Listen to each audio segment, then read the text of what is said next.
after 1974, the rules of retirement changed, and suddenly it forced E's and S's into the I quadrant with no financial education, and they started to put their money into these retirement plans. And suddenly, voila, a whole new industry was born called financial planners. And today, it takes 30 days to become a financial planner. It still takes a year and a half to become a massage therapist. You know what I mean? What do you think of mutual funds? I think they're a great way to make money if you sell them to other people.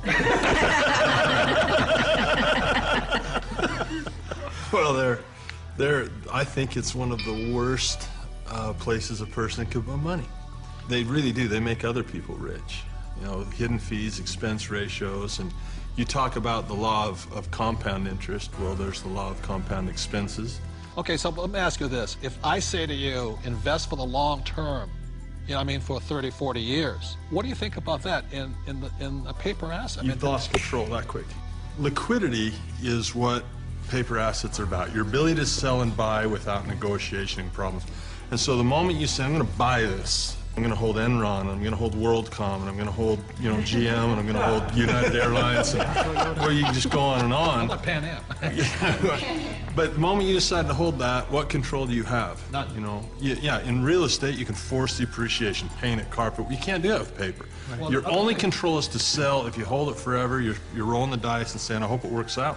Right. There's a lot of people say, you know, stocks are the best way to go and don't get into real estate. You know, there's a lot of these financial advisors. But the stocks are good for people who are not business people.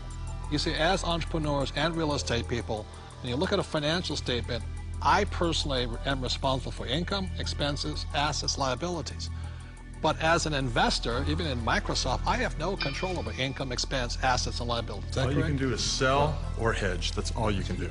Well, that's right. And what makes it worse is that you take those paper assets that you don't have control over because you invest in the long term, and then you put them into a 401k, so you have even less control, because once they're in that 401k, you can't take them out. You really can't do anything with them. You're penalized for early withdrawal. You're penalized for pulling them out. And then, on top of that, you don't even get the one tax benefit you get with paper assets is capital gains. And you put it into a 401k, you've lost that benefit. On top of that, when you pull it out, there's 3 types of taxes: earned income, portfolio income, and capital gains or passive income.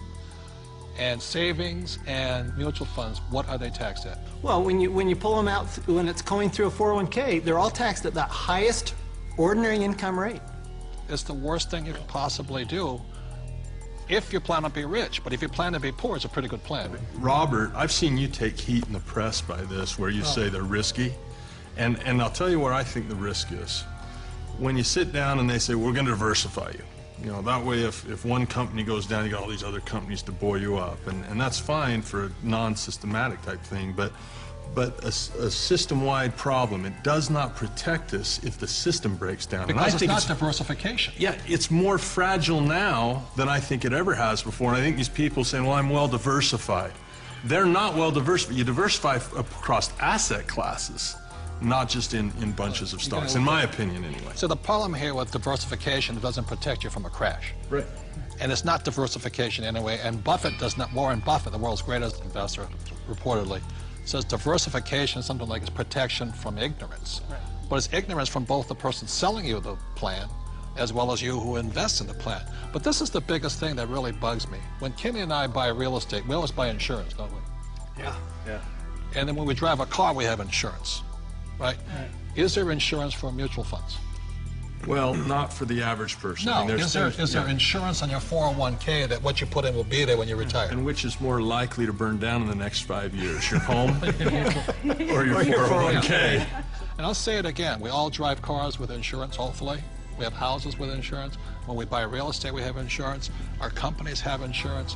But the 401k, all these retirement plans, there's no insurance on them. So if it crashes, they lose everything, and the mutual fund companies walk away with the money. And that's a higher level of education, because most people don't know how to hedge that. Nope. They don't know how. I mean, it's possible, but if you interview the average person, yeah, that's what we teach. That's what our advanced courses teach us, how to play the the average game. person, I liked what your comment said. If you poll the average person, you say, tell me the difference. This is a very basic question. What is the difference between a defined benefit pension plan and a contribution plan Most of the people I talk to do not know that difference, and that is not a minor thing. That is a major deal. Time out. This is a very important point. You see, in 1974, the rules of retirement changed. Prior to 1974, most people, like my parents, had a defined benefit pension plan. What that meant was that they received a paycheck for life. After 1974, the entire world started shifting onto a defined contribution pension plan. What you put in is all you get back. And that's why these defined contribution plans, so many people are terrified of running out of money in retirement, simply because with a defined contribution plan, you can lose everything in the market crash, or you can run out of money before you die.